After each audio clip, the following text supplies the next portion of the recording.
Okay, magandang araw po sa ating lahat. Magpiprepare po kami ng mixture para po sa glutinate na itatanim po natin ngayong araw.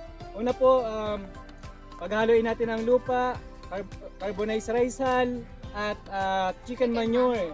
Opo. Kasama ko si Ate Raquel, and I'm Ed para po simulan ang pagtatanim ng glutinate.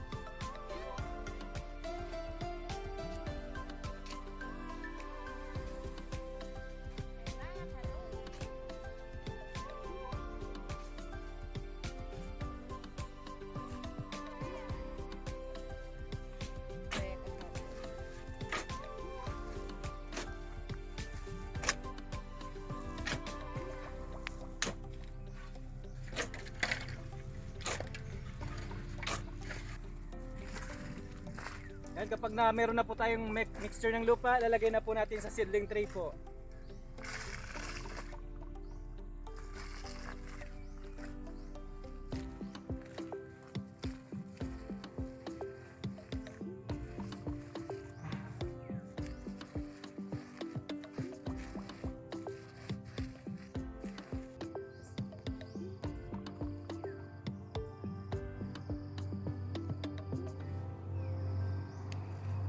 Ito yung buto ng blotter natin.